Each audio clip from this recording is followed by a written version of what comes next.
महाबली हनुमान अष्टचिरंजीवियों में से एक हैं। उन्हें कल्प के अंत तक जीवित रहने का वरदान प्राप्त है। यही कारण है कि रामायण के साथ साथ हनुमान जी का वर्णन महाभारत में भी आता है। महाभारत में उनके द्वारा भीम के अभिमान को भंग करने और अर्जुन के रथ की रक्षा करने के विषय में तो हम सभी जानते ही हैं, किंतु हरिवंश पुराण में एक वर्णन ऐसा भी आता है जब श्री कृष्ण ने बजरंगबली के द्वारा बलराम जी, सुदर्शन चक्र, गरुड़ एवं देवी सत्यभामा का अभिमान भंग करवाया था। श्री कृष्ण कभी ऐसा नहीं चाहते कि उनका कोई भी प्रिय अहंकार के वश में आए। इसी कारण वे समय समय पर अपने प्रियजनों का अहंकार भंग करते ही रहते थे। किंतु एक बार स्वयं उनकी माया से महाबली बलराम, सुदर्शन चक्र, गरुड़ एवं उनकी पत्नी सत्यभामा अहंकार के वश में आ गए। वैसे मैं ये बताना आवश्यक समझता हूँ कि इस कथा में मूल रूप से सुदर्शन, गरुड़ एवं सत्यभामा जी का ही वर्णन है। बलराम जी का प्रसंग मूल रूप से इसमें नहीं है, क्योंकि वे स्वयं श्रीहरि के अवतार हैं। कदाचित जब उन्हें शेषावतार के रूप में प्रचारित किया जाने लगा, तभी उनका प्रसंग भी इसमें जोड़ दिया गया होगा। तो कथा ऐसी है कि श्री कृष्ण के माया के प्रभाव से बलराम जी, सुदर्शन, गरुड़ एवं माता सत्यभामा एक ही समय अहंकार के प्रभाव में आ गए। द्वैत नामक एक महाशक्तिशाली वानर था जो स्वयं को हनुमान जी से भी अधिक शक्तिशाली बताता था। वो राजा पौंड्रक का सेवक था जो स्वयं को कृष्ण ही बताता था। तो वे दोनों वास्तव में श्री कृष्ण और हनुमान जी की प्रसिद्धि का श्रेय स्वयं लेना चाहते थे। उसी महापराक्रमी द्वैत वानर का बलराम जी ने अपने केवल एक ही मुष्टि प्रहार से वध कर दिया था। तब उनके मन में अपने बल के प्रति तनिक अहंकार का भाव आ गया। सुदर्शन ने एक बार देवराज इंद्र के वज्र को निष्क्रिय कर दिया था, जिससे उसे भी अपने बल का अभिमान हो गया। गरुड़ प्रभु के वाहन थे। उनकी गति अतुलनीय थी और उन्हें अपने वेग का ही अभिमान था। अपनी पत्नी सत्यभामा के लिए श्री कृष्ण ने स्वर्ग पर चढ़ाई कर देवताओं से युद्ध किया और पारिजात को प्राप्त किया। इससे सत्यभामा जी को यह अभिमान हो गया कि वे ही श्री कृष्ण की सबसे प्रिय पत्नी हैं। श्री कृष्ण तो मायापति हैं, उन्हें इनके अभिमान के विषय में पता चल गया। ये सभी उन्हें अत्यंत प्रिय थे, अतः उन्हें अभिमान के वश से निकालना आवश्यक था। तब बहुत सोच विचार कर श्री कृष्ण ने निर्णय लिया कि एक पवन पुत्र हनुमान ही हैं जो अकेले इन सभी का गर्व तोड़ सकते हैं। यह सोचकर उन्होंने गरुड़ को आज्ञा दी कि वे महाबली हनुमान को सूचित करें कि वे उनसे मिलना चाहते हैं और उन्हें लेकर द्वारिका आ जाएं। उस समय हनुमान जी गंधमादन पर्वत पर एकांतवास कर रहे थे, जो द्वारिका से लगभग 250 योजन दूर था। श्री कृष्ण की आज्ञा पाकर गरुड़ तीव्र गति से तत्काल गंधमादन की ओर उड़े और शीघ्र ही वहां पहुंच गए।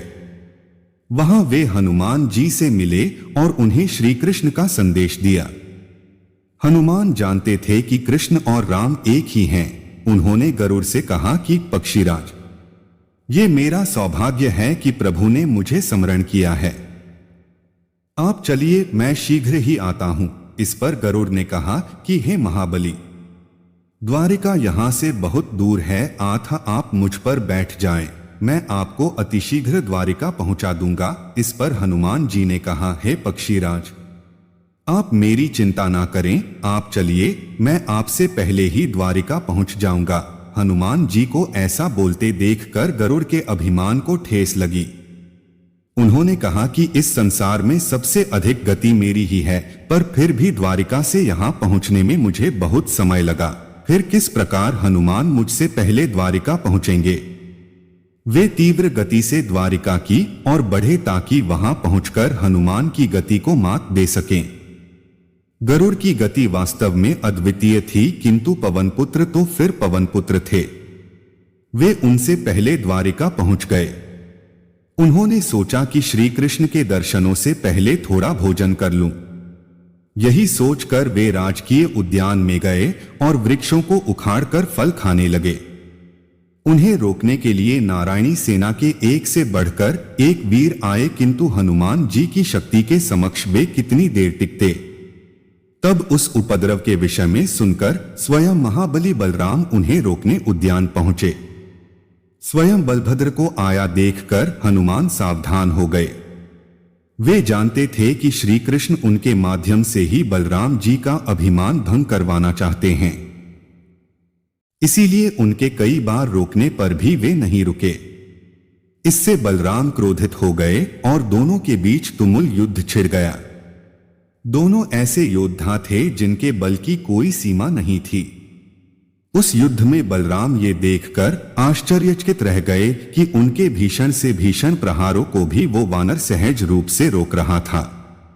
यह देखकर उन्होंने अपनी पूरी शक्ति से हनुमान जी पर मुष्टि प्रहार किया। ये प्रहार उस प्रहार से कई सैकड़ों गुना अधिक शक्तिशाली था जो उन्होंने द्वैत वानर पर किया था, किंतु आश्चर्य, वो वानर उसी प्रकार अविचल खड़ा रहा। अपने इतने भीषण प्रहार को व्यर्थ जाते देखकर बलराम का अभिमान चूर हो गया। उन्हें समझते देर ना लगी कि जो उनके भी वार को इतनी सहजता से झेल ले वो पवनपुत्र हनुमान के अतिरिक्त और कोई हो ही नहीं सकता। उन्होंने हनुमान जी को पहचान लिया और उन्हें प्रणाम किया। तब हनुमान जी ने भी उनसे अकारण युद्ध के लिए क्षमा मांगी और श्री कृष्ण से मिलने भवन की ओर बढ़े। उधर श्री कृष्ण ने सुदर्शन को द्वार की रक्षा के लिए खड़ा कर दिया और कहा कि किसी को अंदर प्रवेश न करने दें। जब हनुमान जी द्वार पर पहुंचे तो सुदर्शन ने उन्हें रोक लिया। पवनपुत्र ने उनसे आग्रह किया कि वे श्री कृष्ण को उनके आगमन की सूचना दें, किंतु अपने बल के अभिमान में सुदर्शन ने ऐसा करने से भी मना कर दिया और उनसे युद्ध को उद्धत हो गया। तब और कोई उपाय न देखकर हनुमान जी ने बात ही बात में सुदर्शन को अपने मुख में रख लिया और भवन के अंदर प्रवेश किया। इससे सुदर्शन का अभिमान भी चूर चूर हो गया। उधर श्री कृष्ण ने देवी सत्यभामा से कहा कि हनुमान बड़े क्रोध में इधर ही आ रहे हैं। इस समय उन्हें केवल प्रभु श्री राम और माता सीता के दर्शन ही शांत कर सकते हैं। मैं राम का वेश धरता हूं और तुम सीता के वेश में मेरे निकट बैठो। ये सुनकर सत्यभामा अत्यंत प्रसन्न हुई।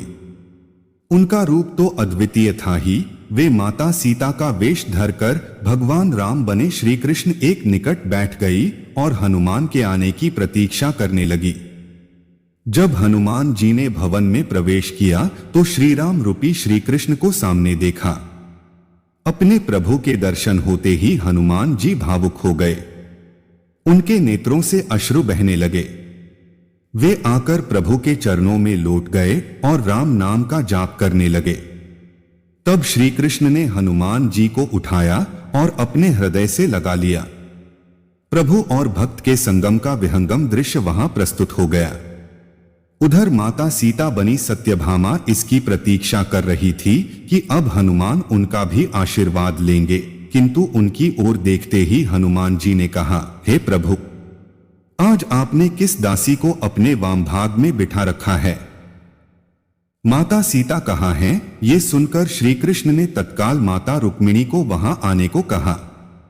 माता रुक्मिणी के दर्शन होते ही हनुमान जी उन्हें माता सीता ही समझकर उन्हें प्रणाम किया। ये देखकर देवी सत्यभामा का अभिमान जल की भांति बह गया। जब प्रभु की लीला समाप्त हुई तब गरुड़ ने हनुमान का संदेश लेकर भवन में प्रवेश किया, किंतु जब उन्हें ये पता चला कि न केवल पवनपुत्र उनसे पहले यहाँ पहुंचे हैं, बल्कि उन्होंने इतनी लीलाएं भी समाप्त कर ली हैं, गरुड़ का अपने वेग के प्रति अभिमान तत्क्षण समाप्त हो गया। इस प्रकार श्री कृष्ण ने बजरंगबली के माध्यम से एक ही बार में अपने सभी प्रियजनों के अभिमान को भंग कर दिया। दोस्तों, वीडियो कैसी लगी कमेंट में जरूर बताएं। साथ ही वीडियो को लाइक शेयर जरूर करें। अगर चैनल पर नए हो तो चैनल को सब्सक्राइब जरूर करें।